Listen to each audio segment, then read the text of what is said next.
I have some concerns about it, and thank you for this wonderful series. This has been so enlightening and wonderful. Appreciate.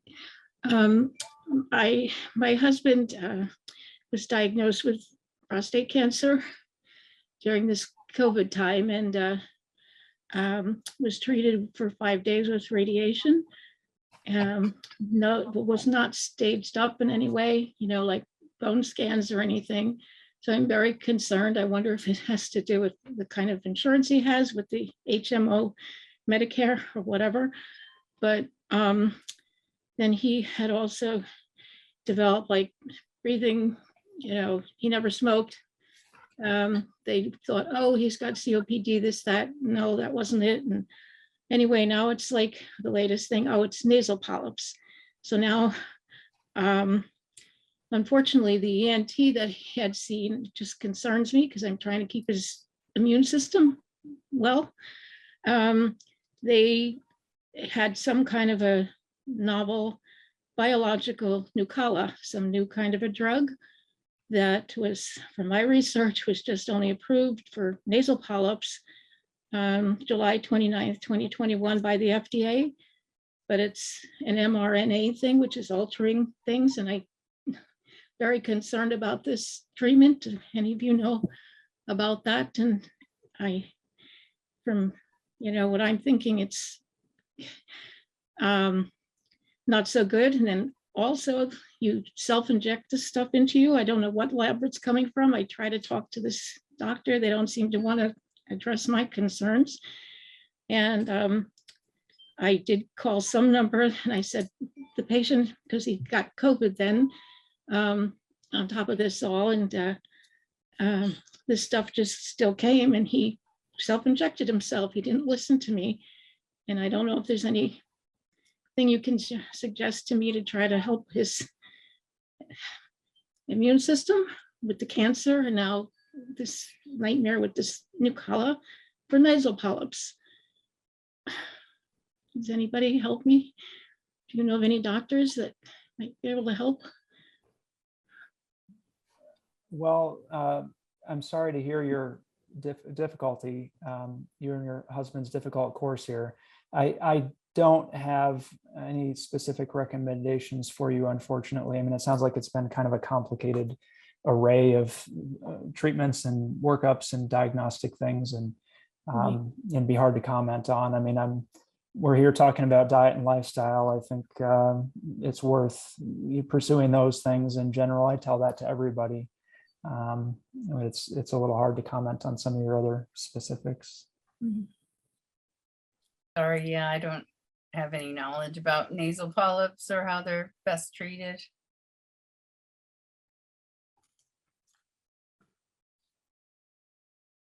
Okay. VT, would you like to ask a question, and where are you from? Yes, my name is Vivian, and I am from California. And my question is regarding mammogram, and I'm just wondering, is that good to have, and how often should we have? Should we have every year, or is there another form of diagnosed that we can use? Thank you. So recommendations vary from society to society. You'll hear starting at age 40, no, start at 50, get them every year, get them every other year, stop when you're 74, never stop. I advise starting at age 40 for normal risk women and continuing every year without stopping or skipping years until your life expectancy from maybe other illnesses is less than 10 years. If you are dense breasted, I always add whole breast screening ultrasound to the regimen as well.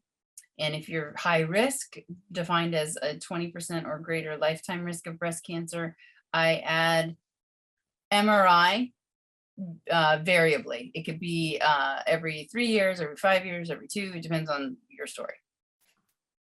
Thank you.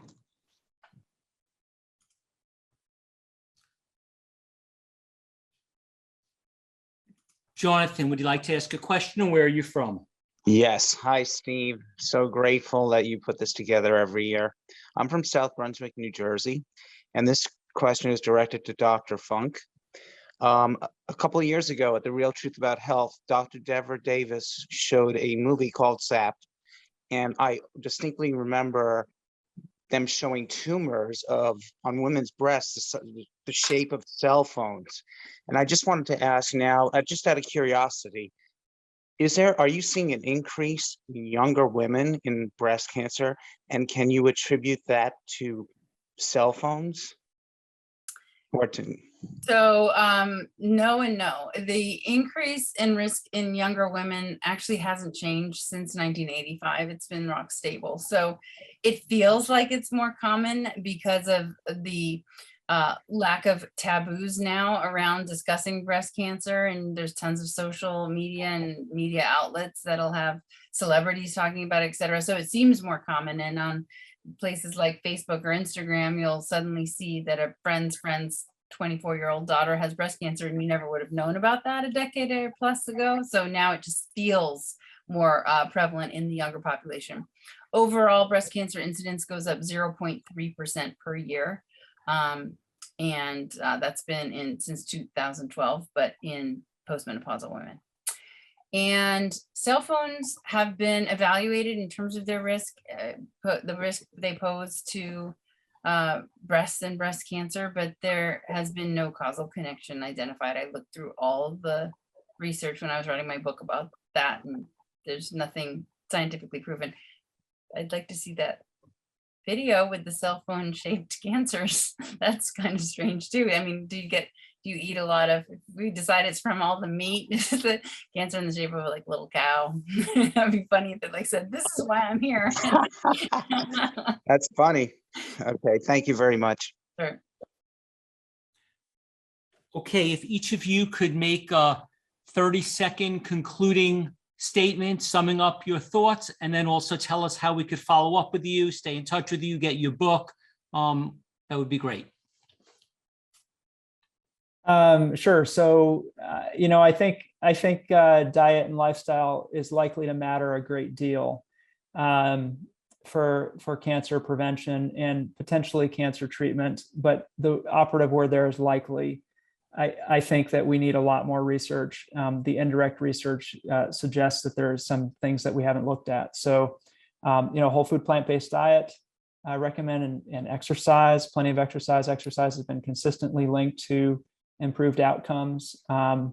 So, diet and lifestyle, and of course, avoiding tobacco and other substances is really important. And if I had a diagnosis that was threatening my life like this, despite the uncertainties, I certainly would imagine. I mean, different people take it different ways. In whichever way they take it's fine. But if people want to do something about it, I would encourage them strongly to go in this direction of a whole food plant-based diet and exercise. And if people want to get a hold of me, they can find me at myplantbasedprogram.com. Okay, Dr. Campbell, one suggestion.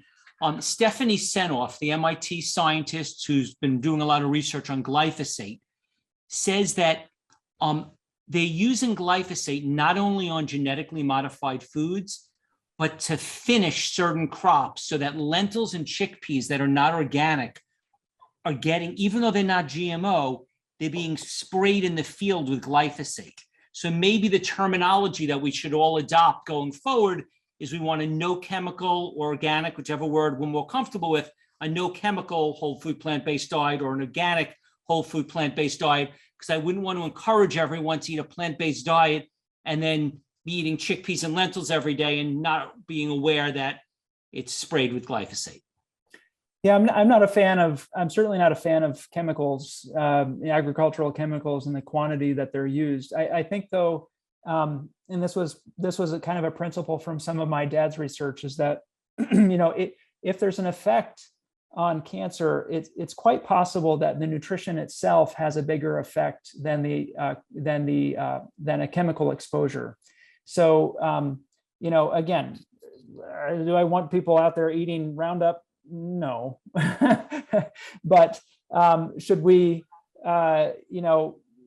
is it necessary to make their lifestyle much more difficult to avoid every bit of it, I think that's probably lower yield than adopting the actual better nutrient profile of a plant-based diet. Thank you. All right, and my summary would be to eat a glyphosate-free, largely organic, whole food, plant-based diet, to exercise regularly, maintain an ideal body weight, minimize or eliminate alcohol. Watch your self-talk. Be positive and kind to yourself, and love and forgive others. Sleep well, 7 to 9 hours a night. Meditate or find your happy and spend time de-stressing, however you best do that.